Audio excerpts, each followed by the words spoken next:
This week's podcast is brought to you by Avast, a global leader in digital security and family safety solutions for network operators and their customers. The needs of consumers are changing. Wherever they are, wherever they go, whatever device they use, they expect their digital lives to be seamless, simple, safe, and secure. With over 15 years of experience delivering award-winning security solutions with network operators, Avast makes it easy for consumers to manage their digital life security using just one simple interface. That's security for all devices, wherever they are and however they connect. Let Avast help you build a safer digital world for your customers. Discover more at avast.com/partners. That's avast.com/partners.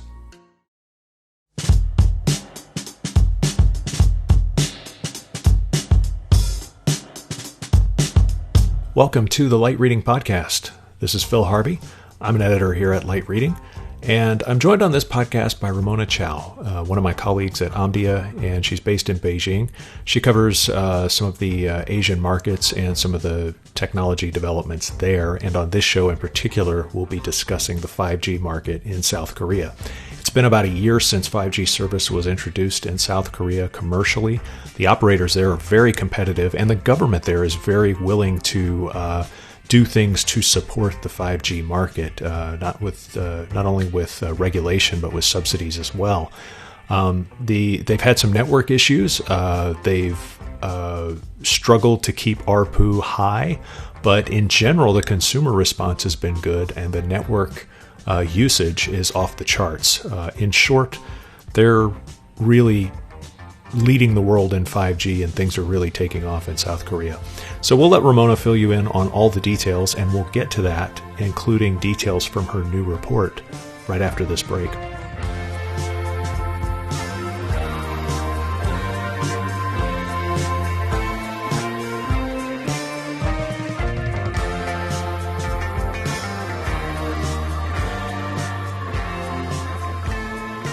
The market for 5G in South Korea is just about 1 year old, and to discuss that today, I am joined by Omdia analyst Ramona Zhao in Beijing. Hi, Ramona. Hi, Phil. Thanks for joining us. I appreciate it. Thanks for having me.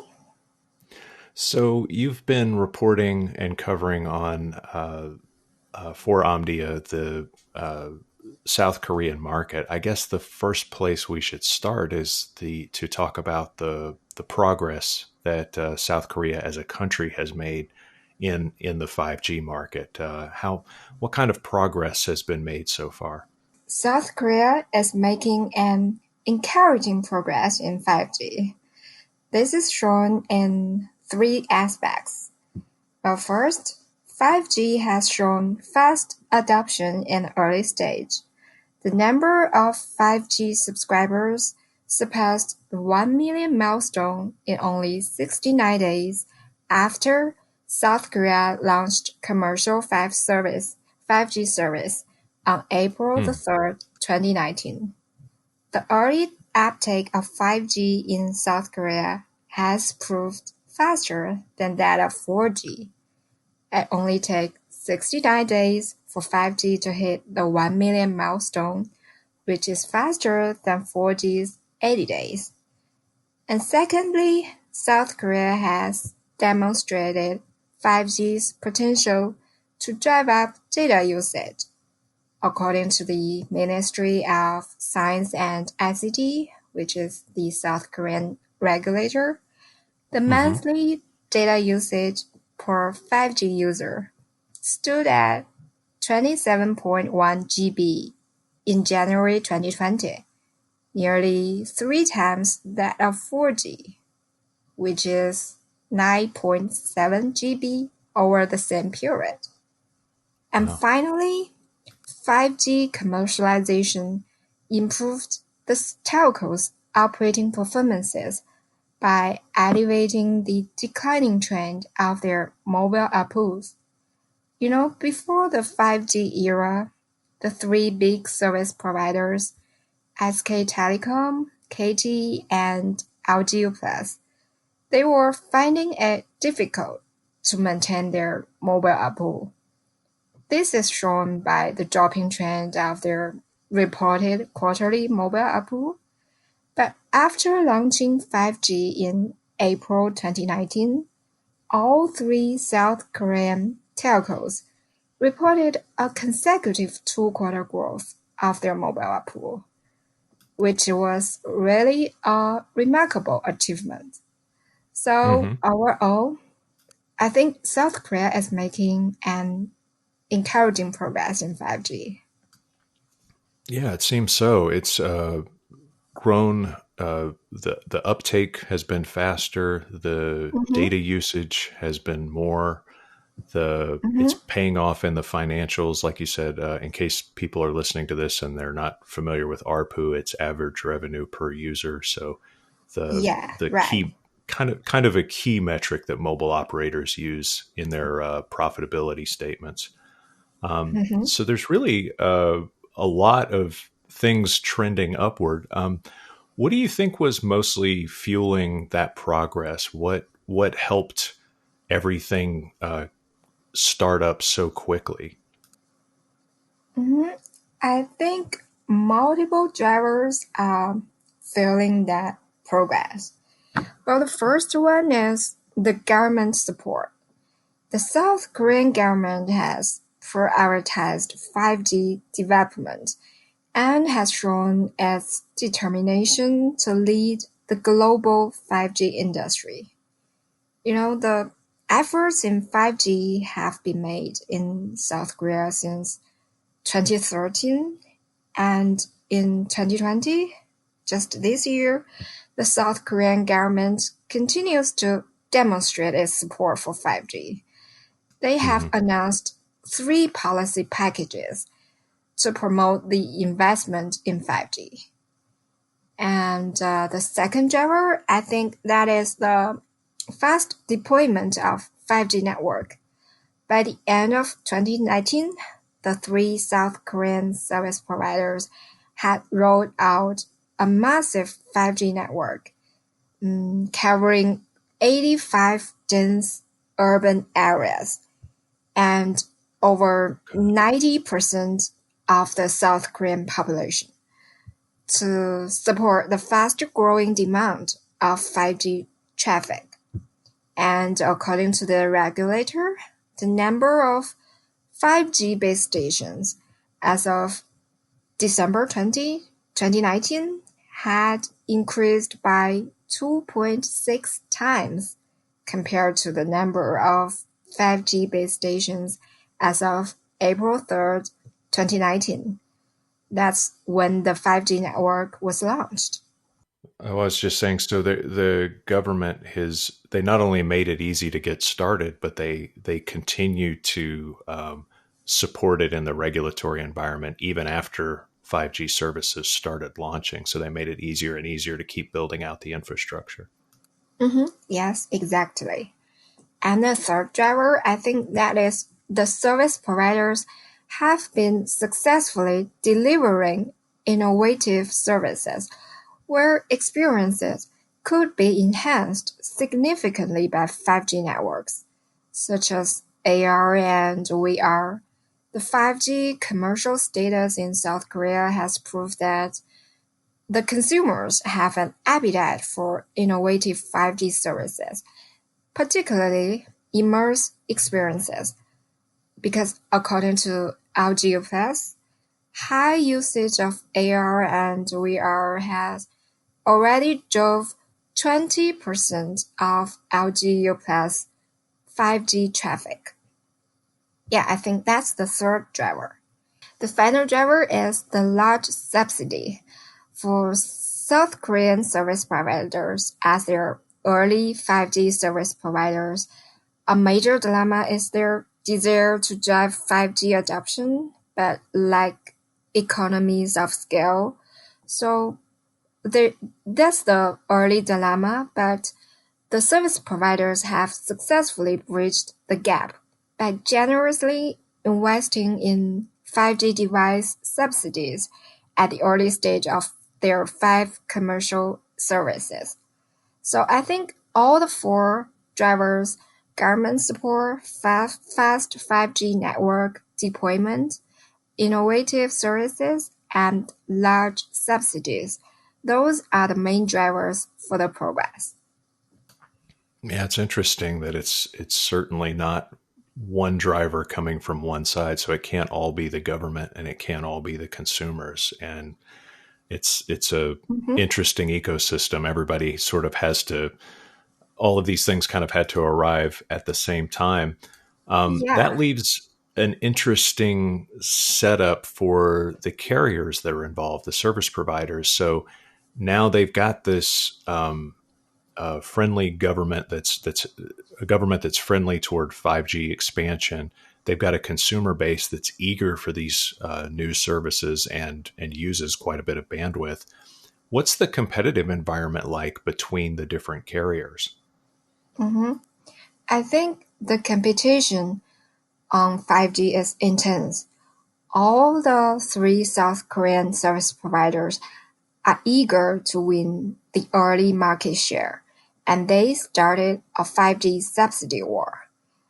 It is reported that LG's V50 5G smartphone had been subsidized by the three telcos with high discounts of over 50% to attract the 5G customers. And in terms of market share, SK Telecom still holds the largest 5G customer base, but we see that LGU Plus has achieved a remarkable result in gaining 5G subscribers, because based on the three telcos reported mobile subscriber numbers, LGU Plus had acquired nearly 25% of total 5G subscribers in South Korea by the end of 2019 and improved its total market share to 22%. Before 5G consumer services launched in April, LGU Plus presented a total mobile market share of 21.5%. And so far, we have seen two factors contributing to LGU Plus success. On one hand, LGU Plus is continuously evolving its 5G services by expanding innovative offerings. On the other hand, LGU Plus has attached great importance to creating exclusive content to differentiate its B2C services in the 5G era. So the subsidies seem to be working for sure. Yeah. Well, that makes a difference definitely in consumers' lives. That was one of the things in the U.S. market that really helped 4G get going.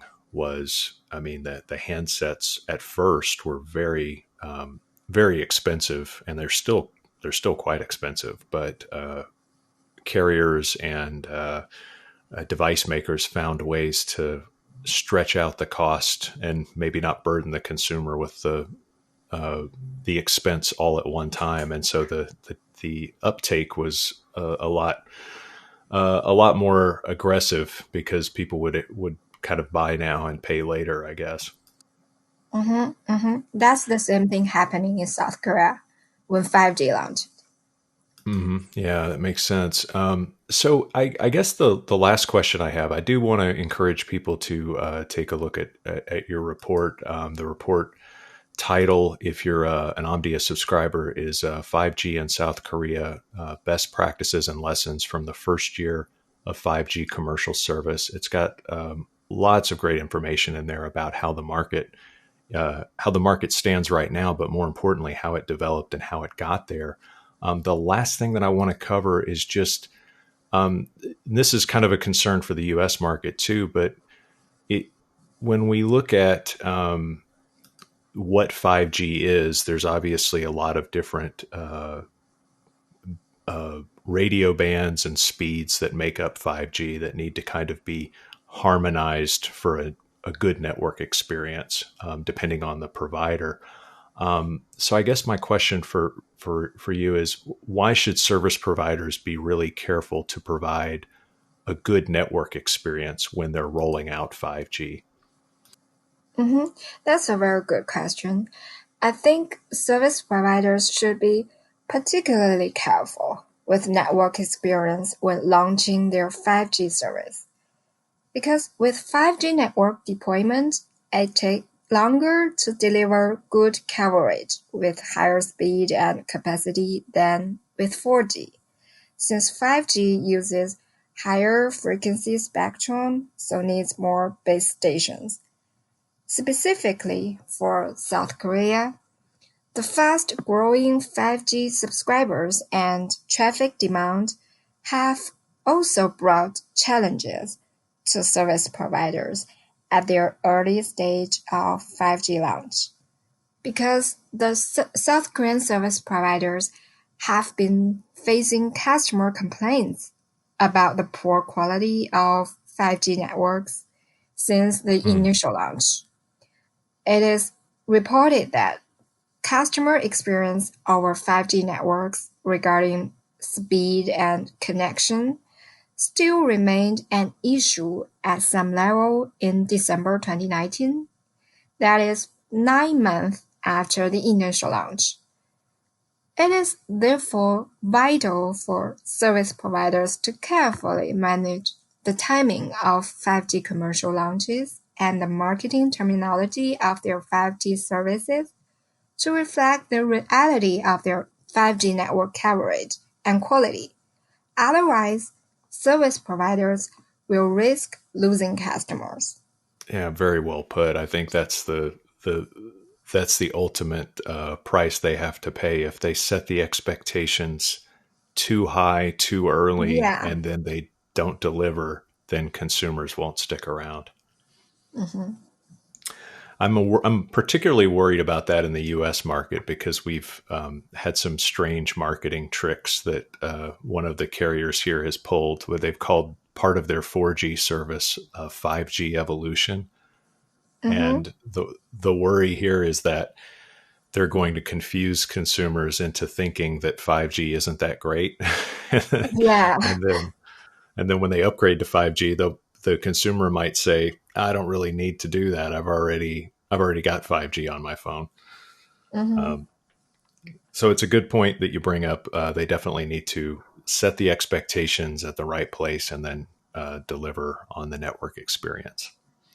Yeah. Uh, okay, Ramona, one last question. This has nothing to do with your report. You're based in Beijing.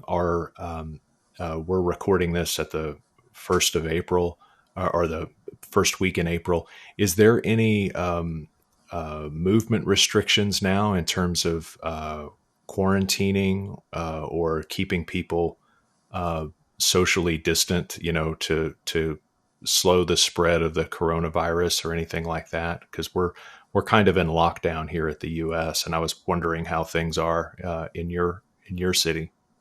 Mhm. Yeah. As the local confirmed cases of coronavirus are dropping in China, people are starting to get back to work, but things haven't totally get normal yet. And Beijing still have several restrictions. For example, all travelers from other countries arriving in Beijing are required to take coronavirus tests and then quarantine for 14 days.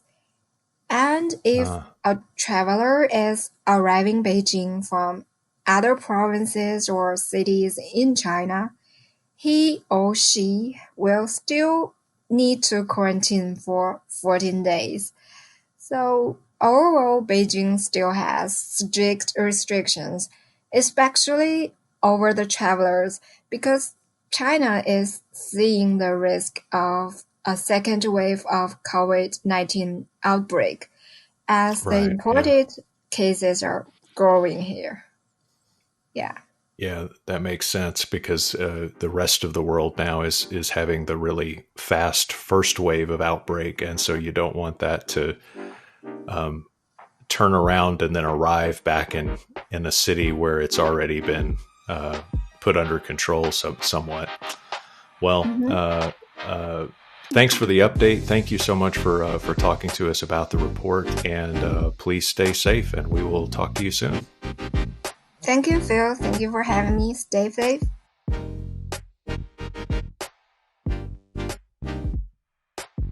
I want to thank Avast for sponsoring this week's podcast.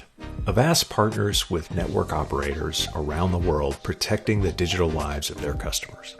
With over 15 years of experience delivering carrier-grade security solutions, you can trust them to help build solutions consumers can rely on to keep them safe today and to protect them against future threats. Let Avast help you build a safer digital world for your customers. Learn more at avast.com/partners. That's avast.com/partners.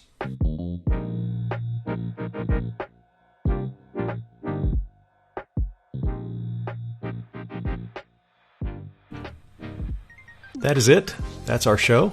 Thanks to Ramona Zhao at Omdia for her time and insights. Thanks to our producer, Tian Fu, for making us sound good, even when we don't. Thank you, dear listener, for paying attention, because if you weren't paying attention, we wouldn't be able to get away with doing all of this at work.